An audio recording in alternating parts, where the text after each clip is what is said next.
साथियों नमस्कार, जोहार। उम्मीद करता हूँ कि इन वर्तमान की विकट परिस्थितियों में भी आप अपने परिवार के साथ में सकुशल होंगे। मैं इस वर्तमान की परिस्थितियों को देखते हुए कुछ मेरे विवेक के अनुसार सरकार, सिस्टम और आम जनता के लिए 4-5 महत्वपूर्ण बातें हैं जो करना उचित समझ रहा हूँ। तो अभी जो लगाया गया वर्तमान का जो लॉकडाउन है, उस लॉकडाउन को पूर्णतः सफल हम किस तरह से बनाएं, क्योंकि गांवों की जो आम गरीब जनता है वो कहीं न कहीं सुबह का भोजन किया तो शाम के भोजन की व्यवस्था के लिए घर से निकल कर के शहर के आसपास में काम धंधा ढूंढने के लिए आते हैं और काम धंधा करके और शाम का भोजन करते हैं। ये स्थितियाँ हकीकत है। तो इस स्थिति में हमें और सरकार को चाहिए कि आम गरीब जनता के लिए प्रत्येक ग्राम पंचायत स्तर तक पहुंचकर और सरकार को इन ज़रूरतमंद लोगों को सभी बुनियादी चीज़ें पहुंचाने का प्रयास करना चाहिए और इन तक निरंतर ये मैसेज पहुंचाना चाहिए कि आप अपने घरों में ही रहिए, हम आपकी जो बुनियादी वस्तुएं हैं वो पहुंचाने का निरंतर प्रयास कर रहे हैं। और दूसरी चीज़ यह है कि हमारे जितने भी स्वास्थ्य कर्मी और आपातकालीन सेवाओं में सेवा देने वाले जितने भी कार्मिक हैं, उनके लिए सभी उनके सुरक्षा और स्वास्थ्य के उपकरण उपलब्ध होने चाहिए ताकि वे निडर होकर के, निर्भीक होकर के अपनी सेवाएं बेहतरीन तरीके से हमें और उपलब्ध कराने का प्रयास करें। क्योंकि और दूसरी बात, जहाँ तक कहीं कहीं सुनने में और पढ़ने में ये भी आता है कि हमारे जितने भी कार्मिक अभी जो इस ऐसी विकट परिस्थितियों में कोरोना वॉरियर के रूप में सेवाएं दे रहे हैं, तो कहीं न कहीं किराए के मकान और में रह रहे हैं, तो उनके साथ में मकान मालिकों द्वारा भी दुर्व्यवहार करने की बात भी सामने आ रही है। तो इस परिस्थिति में हमें इनका सम्मान करना चाहिए, हौसला अफजाई करना चाहिए और उनके साथ में ऐसा व्यवहार नहीं करना चाहिए, जहाँ तक मैं समझता हूँ। और तीसरी बात यह है कि अभी जो व्हाट्सएप यूनिवर्सिटी अभी नहीं पहले से ही काफ़ी फास्ट चली आ रही है, तो इसमें कई प्रकार की भ्रामक चीज़ें भी फैलाई जा रही है। तो हमें इस चीज़ का भी विशेष करके ध्यान रखना चाहिए कि व्हाट्सएप पे आए हुए सभी मैसेज और पोस्ट को जब तक उसकी ऑथेंटिक जानकारी नहीं होवे तब तक उसको शेयर ना करें। और अभी कोरोना को लेकर के कई प्रकार के अंधविश्वास भरी बातें और उनके टोना टोटका और कई प्रकार की आयुर्वेदिक औषधियाँ अपने अपने स्तर से कई लोग बिना जानकारी के, उन्होंने खुद पे कभी इसको एक्सपेरिमेंट किया ही नहीं हो, फिर भी ये जानकारियाँ देते रहते हैं। तो इसके लिए भी हमें बहुत सतर्क रहने की ज़रूरत है, क्योंकि कोरोना से तो हम लड़ लेंगे, जीतेंगे भी सही, परंतु ऐसी कुछ टोना टोटका जैसी, अंधविश्वास जैसी और कोई साइड इफेक्टेड दूसरी आयुर्वेदिक औषधियों के करने से कहीं हमें दूसरी बीमारियों से हम कहीं ग्रसित न हो जाए। तो हमें इन चीज़ों से भी विशेष करके बचना चाहिए और जिस प्रकार से जो कोई शेयर करने वाले साथी हैं उनको भी इसका बहुत ध्यान रखना अति आवश्यक है।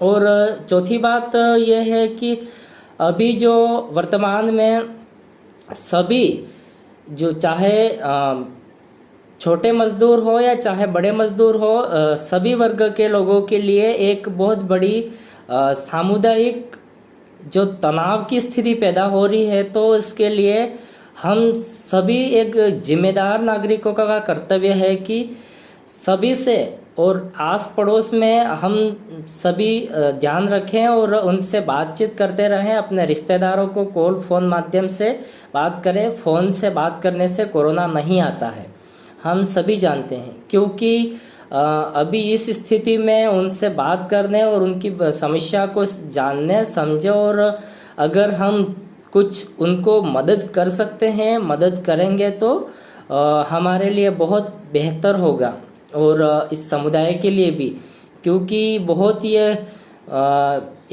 जो एक भय का माहौल बना हुआ है और ये विकट परिस्थिति है, तो इसमें बहुत ये ज़रूरी है। और दूसरा ये है कि भारतीय संस्कृति हमारी जहाँ तक जियो और जीने दो में विश्वास रखती है, तो हमें खुद का और पड़ोसी का ध्यान रखना है, उनके स्वास्थ्य का, उनकी मूलभूत सुविधाओं का, उनकी आवश्यकताओं का, इन चीज़ों का हमें ध्यान रखना है। और हमें सरकार के द्वारा भी एक टोल फ्री नंबर दिया गया है, तो उनके माध्यम से भी हो सके उनको मदद पहुंचाने का प्रयास हमें करना है। और अगर मैं साथ में ये चीज़ भी कहना चाहूँगा कि हमारे कई गांवों में और आस पड़ोस में किसी साथियों के पास में अच्छे अच्छे जो पोस्ट पे हैं, कोई उद्योगपति हैं, तो उनके पास में ज़रूरत से ज़्यादा उनके पास में धन है, तो ज़रूरतमंदों को सहयोग करने के लिए आगे आना चाहिए। अभी हमें इंसानों को बचाने के लिए इंसानियत का परिचय देने की आवश्यकता है। और पांचवी बात जो मेरी एक महत्वपूर्ण है, अभी वर्तमान में सभी जगह पे लॉकडाउन लगने की वजह से जो दिहाड़ी मजदूरी करने वाले जो हमारे मजदूर वर्ग के जो लोग थे, वो यहाँ से सैकड़ों किलोमीटर दूर शहरों में गए हुए हैं, तो वो वहीं पे रुक गए हैं। तो राज्य सरकार को चाहिए कि स्थानीय जनप्रतिनिधियों से इनकी सूची मंगा कर, हो सके तो बेहतर हो तो उनको व्यवस्था करके सुरक्षित घर तक पहुंचाया जाए, या फिर वो जहां पर हैं वहीं पर उनके रहने की, खाने की और स्वास्थ्य की सुविधा उपलब्ध कराने का प्रयास करना चाहिए।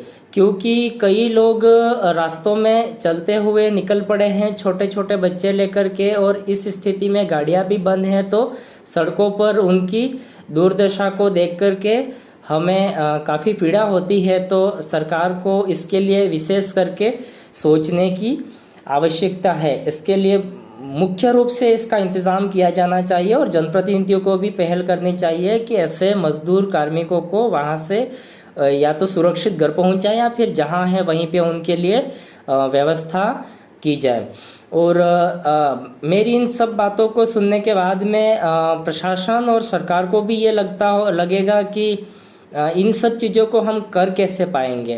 तो आपको चाहिए कि जितने भी सामाजिक संगठन और यूथ वॉलेंटियर हैं, तो इनको खुद की सुरक्षा करवाते हुए आप इनका सहयोग ले सकते हैं। जिस प्रकार से कोई सामग्री अगर ग्राम पंचायत स्तर से गांवों तक पहुंचानी है, तो हमारे जितने भी यूथ हैं, तो उनका साथ सहयोग लेकर के उनके माध्यम से आप पहुंचा सकेंगे। और युवाओं को भी चाहिए कि अभी जितने भी ग्राम पंचायत स्तर, पंचायत समिति और ब्लॉक स्तर और जिला स्तर का जो भी प्रशासन है, उनके कांटेक्ट में रहे, और ज़रूरत पड़ने पर अगर आपसे वो संपर्क करते हैं, तो उनके सहयोग के लिए आपको आगे खुद की सुरक्षा करते हुए आगे आना चाहिए।